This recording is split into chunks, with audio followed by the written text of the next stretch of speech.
Sama seperti seorang pemain sepak bola perlu menendang bola ke sasaran yang tepat dan ke arah yang benar, demikianlah kita perlu hidup dengan tujuan yang tepat dan kehidupan yang tidak meleset. Hanya dengan demikian, barulah kehidupan ini tidak akan sia-sia. Hal ini sangat ditentukan oleh apa yang menjadi pusat dari kehidupan kita. Apakah pusat kehidupan yang benar itu? Dapatkanlah jawaban tentang pusat kehidupan yang membuahkan tujuan yang tepat dan kehidupan yang tidak meleset. Hidup yang penuh makna adalah hidup yang memiliki tujuan yang tepat dan berpusat kepada Kristus. Bapak Ibu, Saudara sekalian, selamat bertemu kembali di Ibadah Gereja Kristen Perjanjian Baru Fajar Pengharapan. Jangan lupa untuk mengikuti pertemuan khusus Focus Living atau Hidup yang Fokus bersama Dr. Bambang Wijaya pada hari Senin dan Selasa tanggal 8 dan 9 Agustus pukul 18.30. Pertemuan ini diadakan hanya secara onsite di Jalan Pasir Koja 58. Saudara-saudari, mari kita siapkan diri dan hati kita untuk mengikuti retreat doa Streams of Living Water yang akan diadakan pada hari Rabu tanggal 17 Agustus pukul 12 hingga 6 sore. Retreat ini akan diselenggarakan di gedung gereja kita di Bandung Utara. Dan untuk mengikutinya, Anda perlu mendaftarkan diri di counter informasi masing-masing satelit dengan biaya pendaftaran sebesar Rp30.000. Dan sehubungan dengan retreat doa tersebut, maka pertemuan doa Oasis khusus tanggal 17 Agustus akan dimulai 1 jam lebih awal, yaitu pukul 9 pagi. Sedangkan pertemuan doa kontemplatif tetap dapat Anda ikuti setiap hari Kamis melalui kanal YouTube Doa Fajar Pengharapan di sepanjang hari. Informasi dan pengumuman penting lainnya dapat Anda lihat dan ikuti di bagian menjelang akhir ibadah ini. Selamat beribadah. Jemaat Tuhan, mari sama-sama kita bangkit berdiri. Kita mau bersuka cita dan meninggikan nama Tuhan. Kasih yang begitu besar, lebih kuat dari dosa. Kasih yang menemukanku, selamatkan dan pulihkanku. Sama-sama naikkan syukur di hadapan Tuhan. Naikkan syukur. Katakan.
Dan saat ini kami berseru padamu Tuhan, kami menyembah namamu Tuhan Yesus.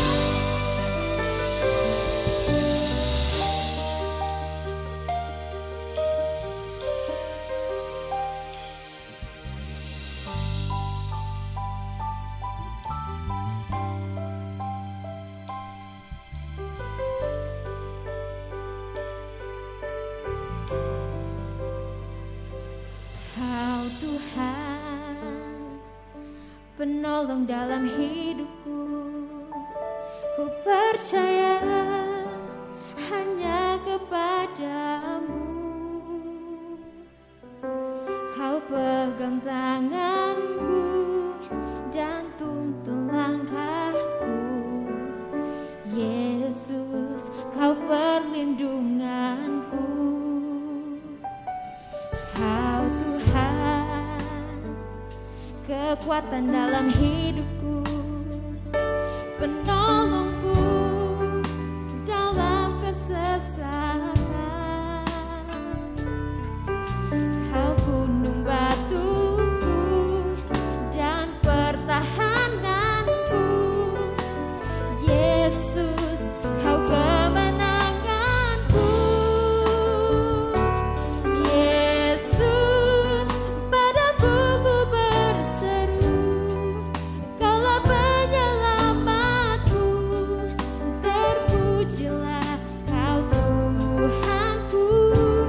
Mulutku memuji namamu sepanjang umur hidupku. Terpujilah Kau Tuhanku di atas segalanya.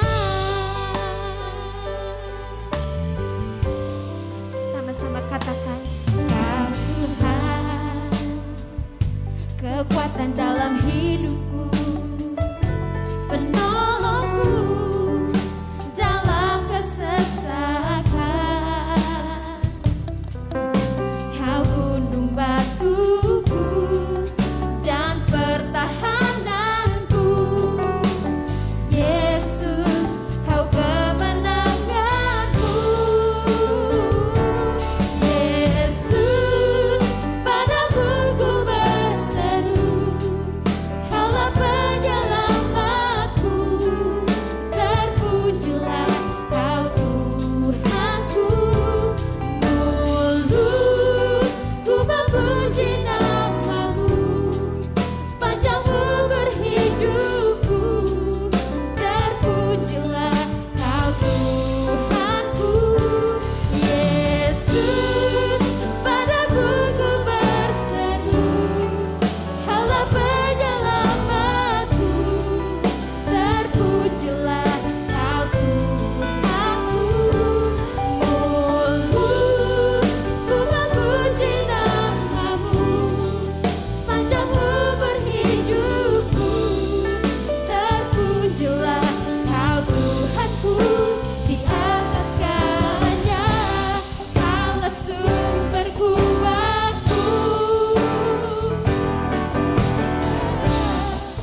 Terima kasih Tuhan Yesus, di dalam nama Tuhan Yesus sama-sama katakan.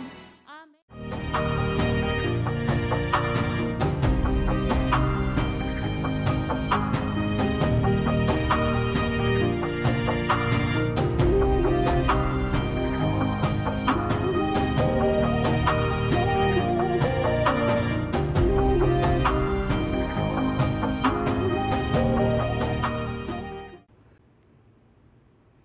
Sebagaimana yang kita ketahui, bumi tempat di mana kita hidup ini merupakan bagian dari suatu tata surya. Tata surya yang antara lain terdiri dari bumi kita, matahari, dan berbagai planet seperti Merkurius, Venus, Mars, Saturnus, dan yang lain-lainnya. Semua planet tersebut berputar mengitari suatu pusat. Apakah yang menjadi pusatnya? Tentang hal tersebut terdapat dua pandangan. Pandangan yang pertama, yaitu bahwasanya bumilah yang menjadi pusat dari tata surya kita. Dengan kata lain, matahari dan planet-planet yang lain berputar mengitari bumi. Selama berabad-abad, orang memegang keyakinan tersebut. Hal ini berlangsung sampai pada abad ke-16, yaitu ketika Nikolaus Kopernikus, seorang ilmuwan yang sangat jenius dari Polandia, merombak pandangan tersebut. Berdasarkan perhitungan yang ia lakukan, Kopernikus mengemukakan pandangan yang kedua, yaitu bahwasanya bukan bumi, namun mataharilah yang menjadi pusat dari tata surya.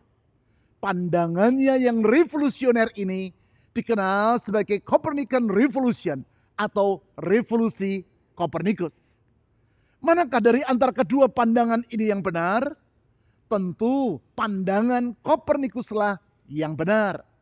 500 tahun yang lalu, Galileo Galilei, seorang ahli astronomi dari Italia, dengan menggunakan teleskop hasil temuannya, membuktikan bahwa sesungguhnya mataharilah yang menjadi pusat dari tata surya kita. Berarti, seperti yang dikemukakan oleh Kopernikus, yaitu bahwa bumilah yang mengelilingi matahari dan bukan sebaliknya. Sekarang, 500 tahun telah berlalu.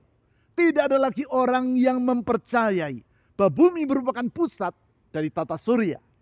Namun yang menjadi ironi adalah, walaupun orang mengetahui kebenaran tentang pusat dari tata surya, tetapi sangat banyak orang yang tidak memahami tentang apa yang seharusnya menjadi pusat dari kehidupannya.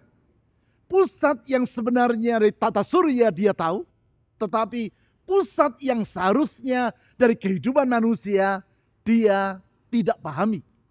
Alhasil, pusat dari kehidupan yang bersangkutan adalah meleset. Meleset.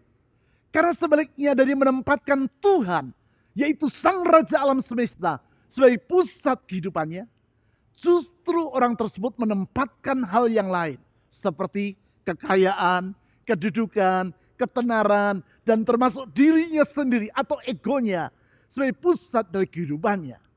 Itulah orang yang egosentris. Sikap ini terlihat dalam perilaku yang bersangkutan.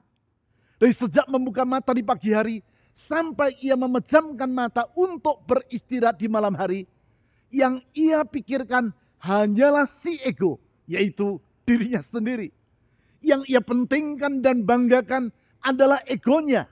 Yang ia bicarakan, pamerkan, dan puja adalah keakuannya.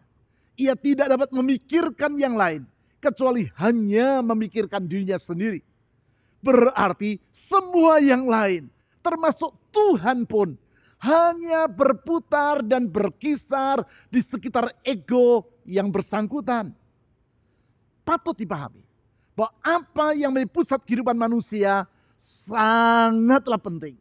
Sebab hal itu akan menentukan tujuan dari kehidupan yang bersangkutan. Orang yang pusat kehidupannya benar, tujuan hidupnya juga akan tepat. Sedangkan orang yang pusat kehidupannya meleset, tujuan hidupnya juga akan melenceng. Sedangkan sebagaimana yang telah kita bahas di sepanjang bulan yang silam, adalah penting bagi setiap orang untuk hidup dengan suatu tujuan atau living on purpose. Dalam hal ini, haruslah tujuan yang jelas dan benar. Bukan hanya jelas, tetapi juga benar. Mengapa demikian? Sebab orang yang hidup dengan tujuan yang meleset adalah sama seperti orang yang mengemudikan mobil dengan arah yang keliru. Sebagai akibat, entah mobil itu akan menabrak pohon atau terjerumus ke dalam jurang. Kalau hal itu terjadi, maka bukan saja si pengemudi, tetapi orang-orang yang ikut menumpang di dalam mobil itu akan mengalami masalah yang serius atau fatal. Demikianlah bila seorang suami hidup secara egosentris atau hanya memikirkan dirinya sendiri. Sikap ini mengakibatkan tujuan hidupnya melenceng. Dan alhasil bukan saja dirinya saja, tetapi juga keluarganya akan babak belur oleh persoalan. Itulah yang terjadi kalau seorang pengusaha hidup secara egosentris. Akibatnya tujuan hidupnya meleset dan bukan hanya dirinya, tetapi juga para karyawannya akan mengalami kesukaran. Itulah yang terjadi kalau seorang pemimpin hidup secara egosentris. Maka orang-orang yang ia pimpin akan ikut tertimpa oleh masalah. Itu sebabnya kita harus bersyukur karena 2000 tahun yang lampau Yesus Kristus telah datang ke dunia. Ia datang untuk membawa manusia agar kembali kepada pusat kehidupan yang benar. Pusat kehidupan yang benar sehingga manusia dapat hidup dengan tujuan kehidupan yang benar. Saya ulang, pusat kehidupan yang benar sehingga manusia dapat hidup dengan tujuan kehidupan yang benar. Dalam rangka itulah Yesus memanggil kita untuk menjadi pengikutnya. Undangan untuk mengikut Yesus yang akan mengubah pusat kehidupan dan tujuan kehidupan dari orang yang menyambut undangannya itu dengan iman. Hal itulah yang nampak dalam panggilan yang Yesus lakukan kepada para muridnya. Yaitu seperti yang ditulis di dalam Matius pasal 4 ayat 18 sampai 22.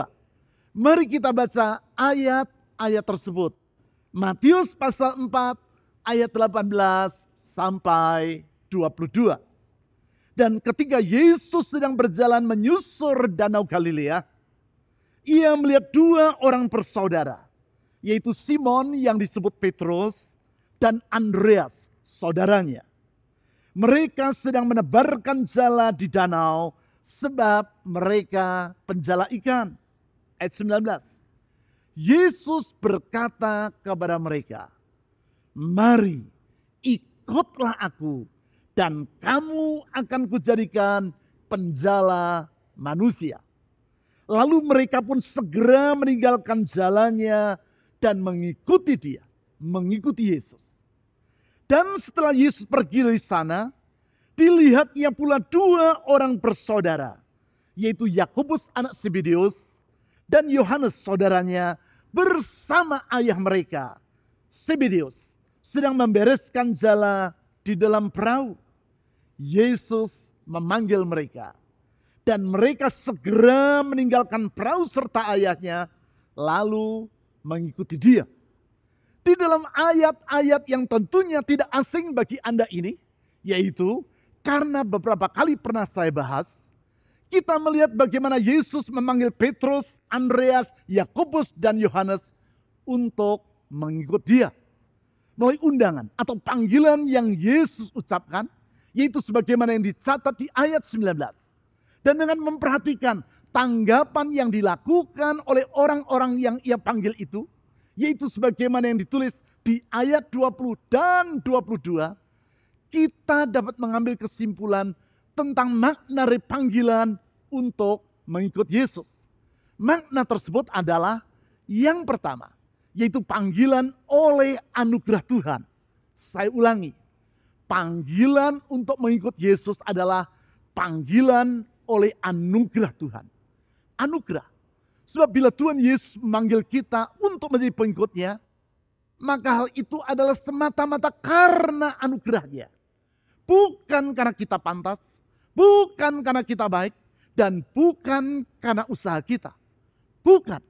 Namun karena Allah dengan anugerahnya mengambil inisiatif untuk memanggil kita. Hal itulah yang dialami oleh Charles Spurgeon. Yang bersangkutan adalah salah seorang pengkhotbah yang terhebat di sepanjang sejarah gereja. Sedemikian hebat kemampuan Spurgeon dalam berkhotbah, sehingga 200 tahun yang silam, setiap hari Minggu, tidak kurang dari 10.000 orang datang untuk mendengarkan khotbah yang ia sampaikan di gereja yang ia gembalakan di kota London. Padahal 200 tahun yang lampau, belum terdapat alat pengeras suara atau loudspeaker seperti pada masa sekarang. Rata-rata setiap pekan Spurgeon menyampaikan 10 khotbah yang berbeda. Ketika ia meninggal dunia di usia 57 tahun, Spurgeon mewariskan tidak kurang dari 3.600 khotbah yang dihimpun menjadi 49 jilid buku. Charles Spurgeon mengambil keputusan untuk menjadi seorang pengikut Yesus ketika ia berusia 15 tahun.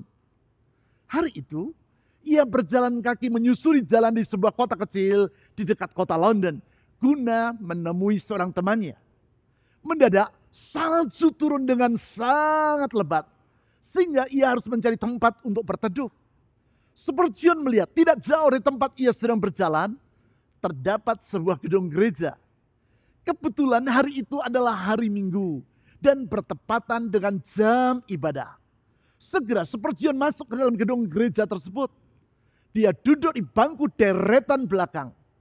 Bukan karena ingin ikut beribadah, namun karena ingin berteduh dari badai salju.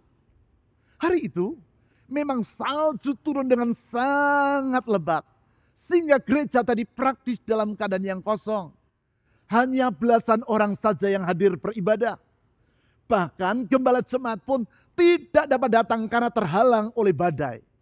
Sebagai akibat, salah seorang anggota jemaat dengan terpaksa harus maju ke mimbar untuk menyampaikan khotbah tanpa persiapan. Sesudah 10 menit berkhotbah tanpa juntrungan yang jelas, pengkhotbah dadakan ini kehabisan kata-kata. Walaupun saat itu saudara sangat dingin, tetapi dai si pengkhotbah basah oleh keringat. Karena tidak tahu apa lagi yang harus ia katakan, maka tanpa alasan yang jelas, pengkhotbah itu menunjuk ke arah bangku di deretan belakang dan berkata, "Anak muda, engkau yang duduk di belakang di sana, kalau engkau datang ke tempat ini dengan beban dan pergumulan, saya ingin agar engkau mengetahui bahwa Tuhan Yesus adalah jawaban bagi persoalanmu. Bukalah hatimu dan terimalah Yesus sebagai Tuhan dan Juru Selamatmu." Pemuda yang ia maksudkan adalah Charles Spurgeon. Saat Spurgeon mendengar kata-kata itu, heran. Kalimat tersebut seperti menusuk hatinya. Ia pun maju ke depan dan menyerahkan dirinya untuk menjadi pengikut Yesus. Peristiwa tersebut menjadi titik tolak bagi lembaran yang baru dari hidupnya. Sehingga di kemudian hari, Spurgeon menyerahkan hidupnya untuk melayani Tuhan. Mengapa Tuhan memanggil Charles Spurgeon menjadi pengikutnya dan beberapa tahun kemudian memanggil Spurgeon untuk melayani dia dan memakai yang bersangkutan menjadi seorang pengkhotbah yang ulung? Hanya ada satu jawaban bagi pertanyaan itu, yaitu karena anugerahnya. Spurgeon menjadi pengikut Yesus bukan karena ia berencana atau menginginkan hal itu.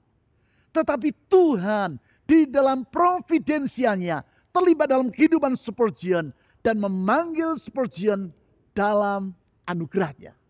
Hal itu pula lah yang dialami oleh Petrus, Andreas, Yakobus, dan Yohanes.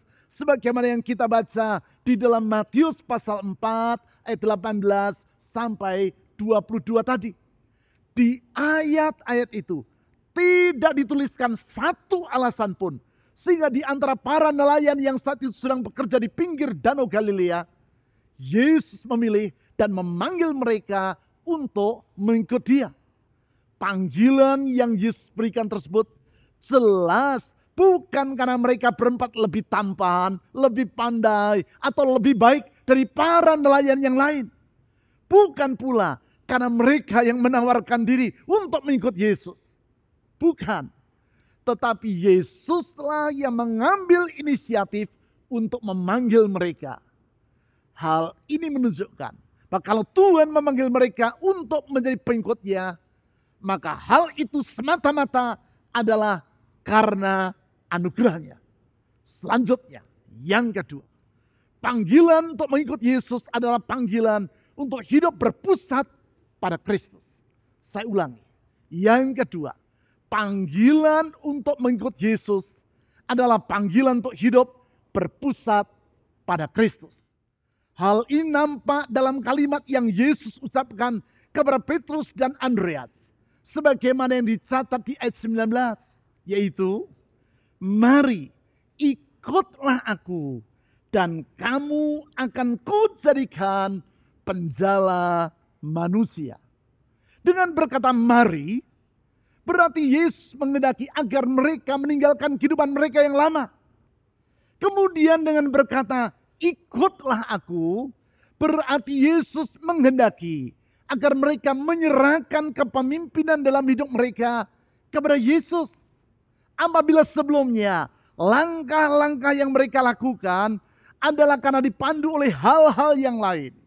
Seperti keinginan, pikiran, maupun rencana mereka sendiri. Sekarang Yesuslah yang akan memimpin mereka. Itulah kehidupan yang berpusatkan pada Kristus. Hal ini sama seperti yang telah saya paparkan di awal pemberitaan firman Tuhan ini. Yaitu, kalau dahulu orang berpendapat bahwa bumi merupakan pusat dari tata surya, maka revolusi Kopernikus mengubah paradigma tersebut. Sehingga orang mengetahui pusat yang benar dari tata surya. Hal yang sama pula lah yang terjadi dalam kedatangan Yesus di dunia. Melalui panggilan yang ia sampaikan agar orang mengikut dirinya, Yesus melakukan revolusi dalam kehidupan manusia. Sehingga mereka menyadari pusat yang seharusnya bagi hidup mereka.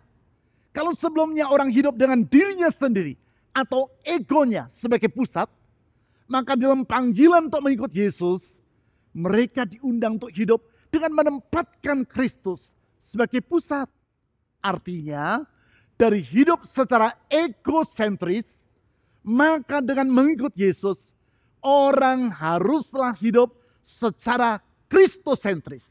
Atau hidup yang berpusatkan pada Kristus. Perubahan ini menuntut kerelaan dari orang tersebut untuk menanggalkan keakuannya dan menempatkan Tuhan sebagai yang terutama dalam kehidupannya. Menanggalkan keakuan inilah yang disebut oleh Tuhan Yesus sebagai menyangkal diri dan memikul salib. Perkataan Tuhan Yesus tersebut antara lain dicatat dalam Matius pasal 16 ayat 24. Yaitu, setiap orang yang mau mengikut aku, ia harus menyangkal dirinya dan memikul salibnya dan mengikut aku. Dengan berkata seperti itu, Yesus menyatakan bahwasanya bila orang tidak bersedia menyangkal diri dan memikul salib, maka orang tadi tidak akan dapat benar-benar mengikut dia. Menyangkal diri artinya adalah berkata tidak kepada keinginan diri sendiri atau kepada ego kita. Sedangkan memikul salib artinya adalah kita harus bersedia untuk menyalibkan keakuan kita. Hanya dengan demikian, barulah kita dapat hidup dalam kehidupan yang diteladankan oleh Yesus. Beranjak dari pernyataan Tuhan Yesus tersebut, maka Dietrich Bonhoeffer, hamba Tuhan yang hidup dan melayani di Jerman pada masa Perang Dunia Kedua, dalam bukunya yang berjudul The Cost of Discipleship atau Harga dari Pemuridan, menulis, when Christ calls a man, he bids him come and die. Ketika Kristus memanggil seseorang, ia mengundang orang itu untuk datang dan mati. Yang Bonhoeffer maksudkan adalah bahwa orang tersebut harus datang kepada Kristus dan mati terhadap keegoannya. Hanya dengan demikian, barulah kehidupan Kristus akan menjadi nyata dalam diri orang tersebut. Itulah kehidupan yang berpusatkan pada Yesus. Itulah makna dari mengikut Yesus. Sekarang yang ketiga, panggilan untuk mengikut Yesus adalah panggilan untuk berjalan dengan tujuan hidup yang baru. Saya ulangi, yang ketiga, panggilan untuk mengikut Yesus adalah panggilan untuk berjalan dengan tujuan hidup yang baru. Dalam hal ini bukan sekadar tujuan hidup yang baru saja, tetapi juga tujuan hidup yang benar. Sebab seperti yang telah saya utarakan tadi, siapa atau apa yang menjadi pusat dari kehidupan kita akan menentukan apa yang menjadi tujuan dari kehidupan kita. Dengan pusat kehidupan yang baru, yaitu kalau yang semula adalah si ego, dan sekarang adalah Yesus yang menjadi pusat, maka perubahan tersebut akan berdampak terhadap tujuan dari kehidupan kita.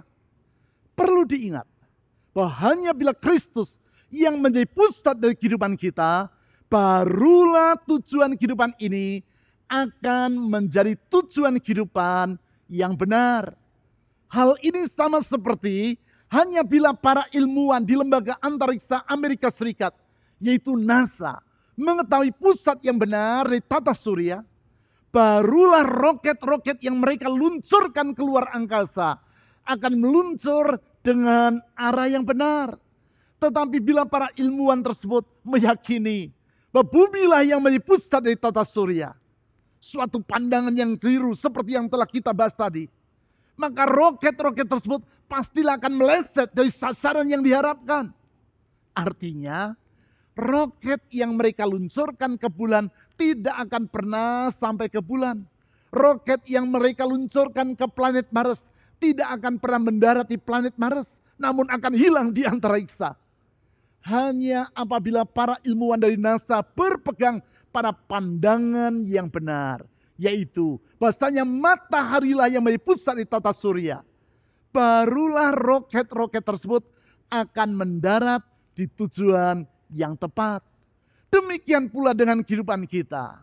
Hanya bila kita hidup dengan pusat kehidupan yang benar, yaitu Tuhan sendiri yang menjadi pusatnya, barulah kita akan memiliki tujuan hidup yang tepat. Tepat karena tujuan tersebut sesuai dengan rencana atau kehendak Allah yang menciptakan dan menempatkan kita di dunia ini. Tentang hal tersebut, kita perlu mengingat apa yang telah saya sampaikan beberapa kali dalam khotbah-khotbah saya di bulan yang lewat. Khususnya khotbah di minggu yang pertama, yaitu yang bertajuk 2 hari terpenting dalam hidup Anda.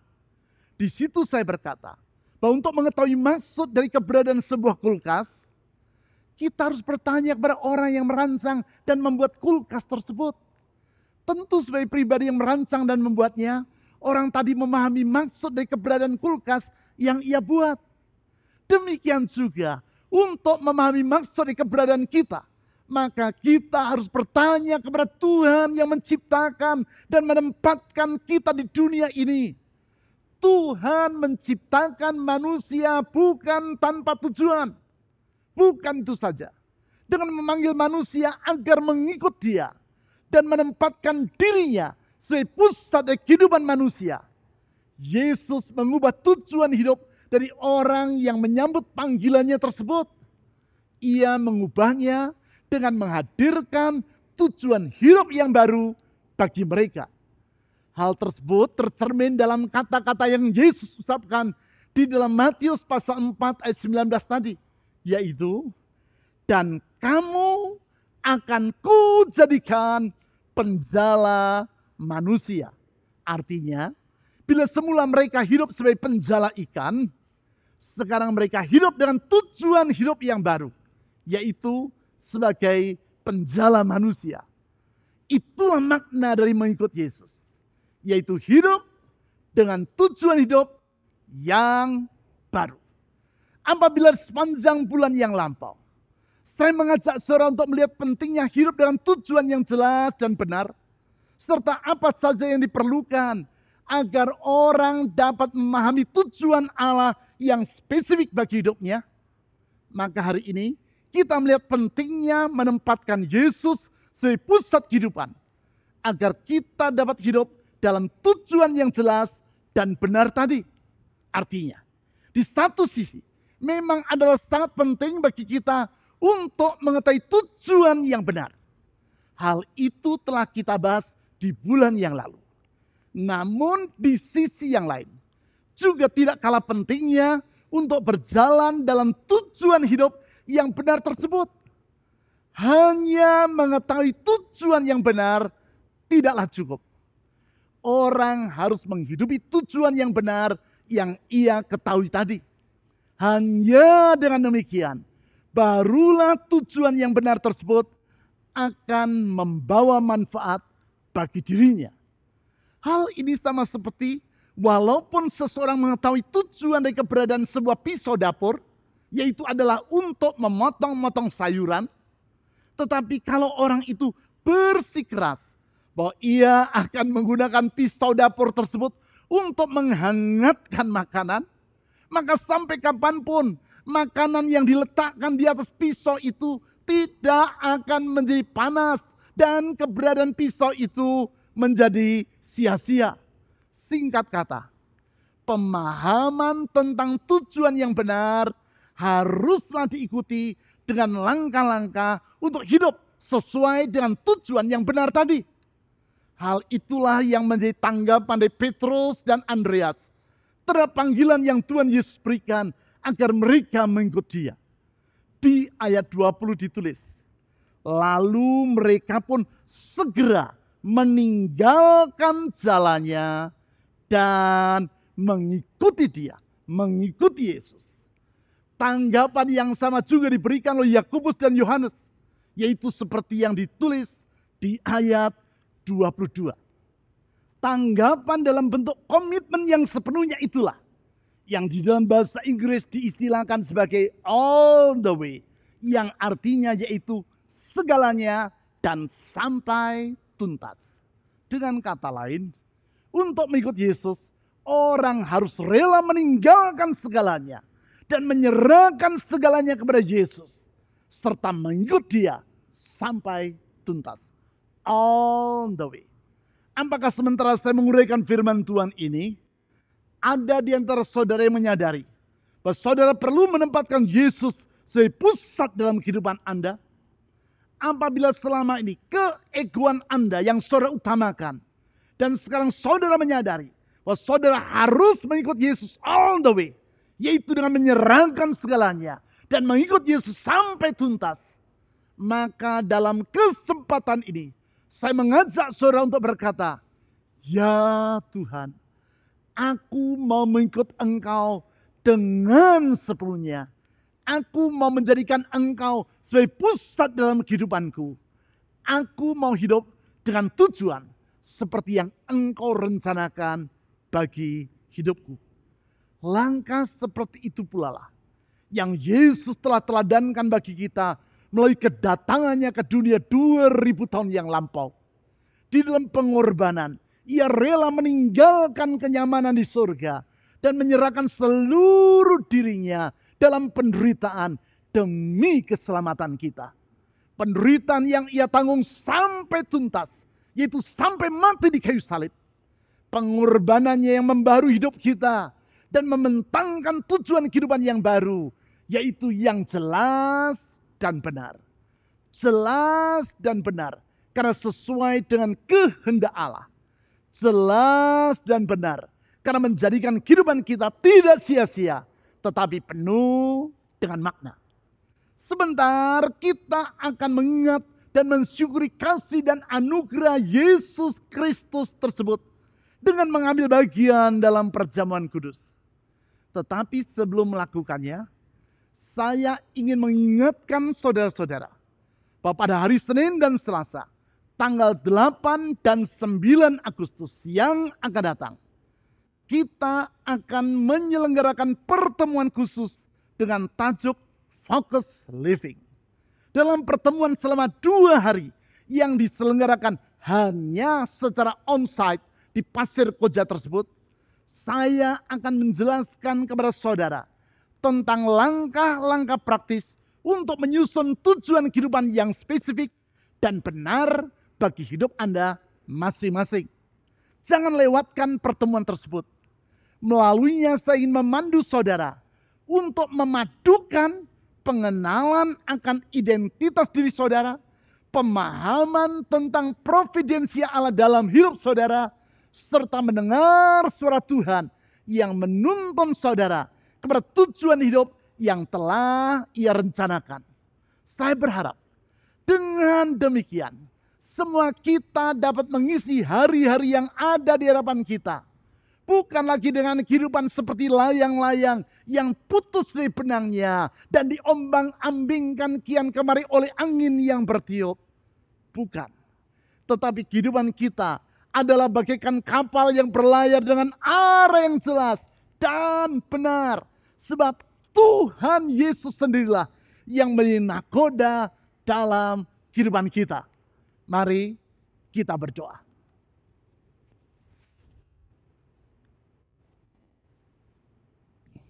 Tuhan Yesus, kami bersyukur untuk anugerah-Mu yang sangat besar dan mulia itu.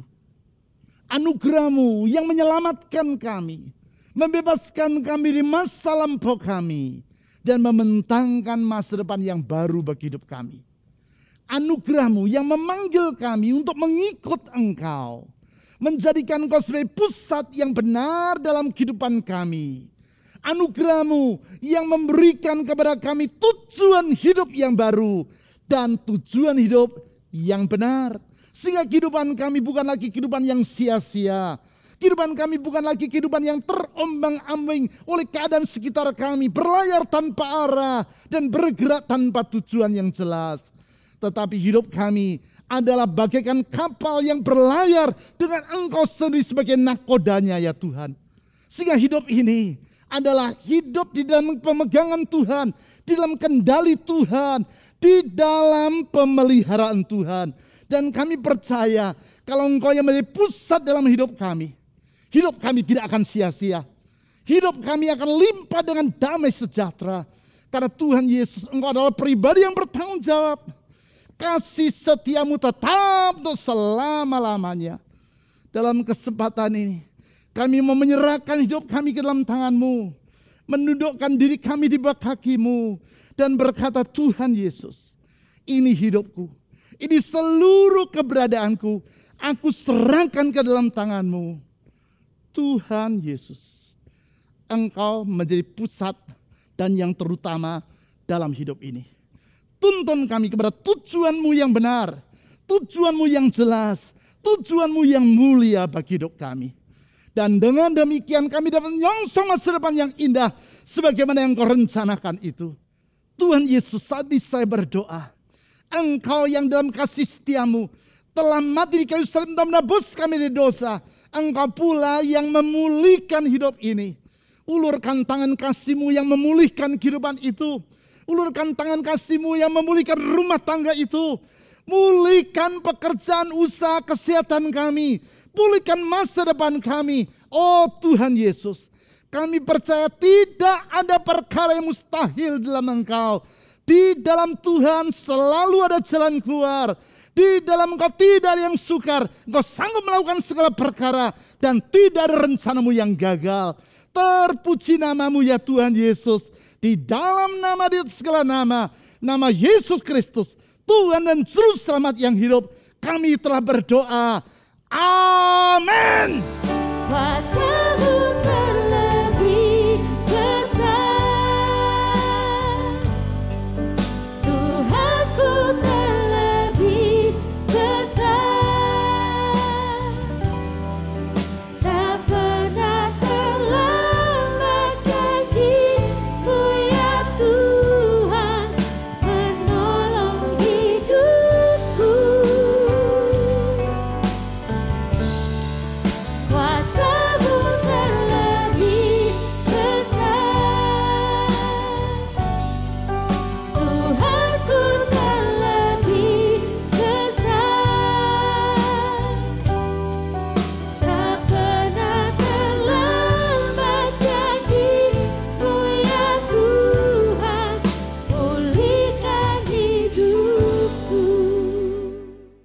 Saudara-saudari, kita akan memperingati dan merayakan kasih Kristus di dalam hidup kita dengan mengikuti perjamuan kudus.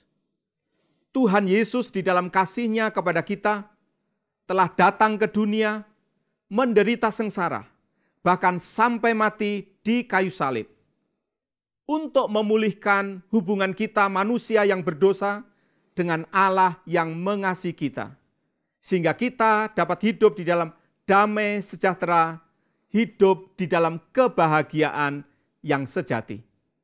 Masa lalu kita yang kelam telah dihapuskan, dan Tuhan telah membentangkan masa depan kepada setiap kita yang percaya kepadanya. Mari dengan ucapan syukur kepada Tuhan, kita mengangkat roti di tangan kita, bersyukur kepada Tuhan untuk anugerah-Nya dalam hidup kita. Mari kita berdoa. Kami menaikkan pujian dan syukur kami kepadamu ya Tuhan, karena Engkau berkenan mati bagi kami, menyelamatkan kami manusia yang berdosa, sehingga kami mempunyai masa depan yang cerah, masa depan yang indah, masa depan yang penuh dengan kebahagiaan. Kami bersyukur untuk pengorbanan-Mu di kayu salib bagi kami manusia yang tidak selayaknya diselamatkan. Terpujilah nama-Mu ya Tuhan, di dalam nama Yesus kami berdoa. Amin. Dan pada malam waktu Yesus mau diserahkan, Dia mengambil roti, mengucap syukur atasnya dan berkata, "Inilah tubuhku yang diserahkan bagi kamu. Makanlah menjadi peringatan akan aku." Dengan ucapan syukur kepada Tuhan, oleh karena kemurahan-Nya di dalam hidup kita, mari kita makan roti perjamuan kudus bersama-sama di dalam nama Tuhan Yesus.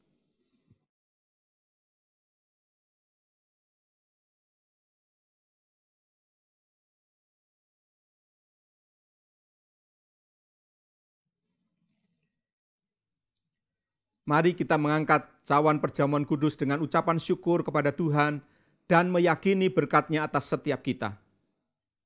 Beban kita telah ditanggung-Nya, penyakit kita telah disembuhkan, dan kita punya masa depan yang diberkati oleh Tuhan. Kemudian Yesus mengangkat cawan sesudah makan lalu berkata, "Cawan ini adalah perjanjian baru yang dimeteraikan oleh darahku. Minumlah menjadi peringatan akan aku." Dengan ucapan syukur kepada Tuhan dan meyakini berkat-Nya atas setiap kita, mari kita minum perjamuan kudus bersama-sama di dalam nama Tuhan Yesus.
Bapak, Ibu, Saudara sekalian, Berikut adalah beberapa informasi dan kegiatan gereja kita yang dapat Anda ikuti.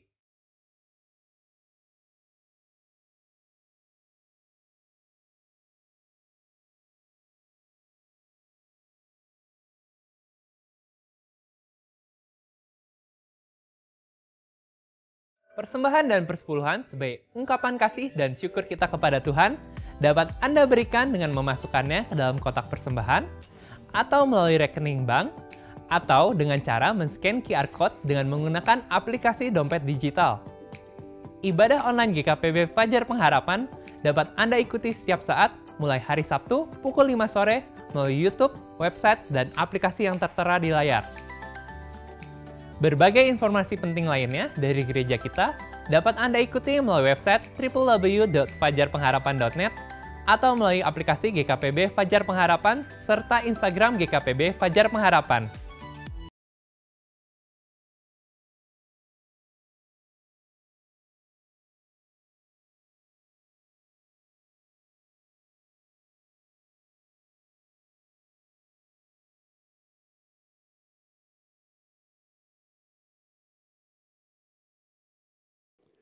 Mari kita berdoa mengakhiri ibadah kita pada saat ini. Tuhan, kami bersyukur karena firman-Mu telah menjadi cahaya yang datang menerangi kehidupan kami. Sehingga di dalam terang-Mu kami boleh mengalami kebebasan, kami boleh mengalami kemerdekaan, untuk kami boleh berjalan setiap hari di dalam hidup kami sesuai dengan rencana-Mu. Tuhan, terima kasih buat firman-Mu yang memerdekakan setiap hidup kami. Karena itu kami berdoa menyerahkan hidup kami untuk senantiasa berada di dalam kebenaran firman-Mu. Sebab kebenaran-Mu itulah yang mengatasi segalanya di dalam kehidupan kami. Kami berdoa saat ini ya Tuhan, menyerahkan semua umat-Mu ke dalam tangan-Mu.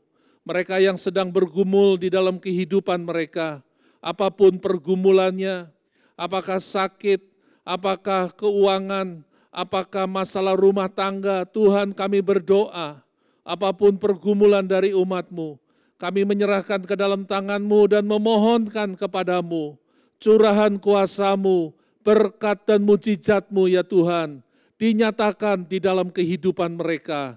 Terima kasih ya Bapa, kami menaikkan syukur dan doa kami kepada-Mu, di dalam nama Tuhan Yesus Kristus. Amin.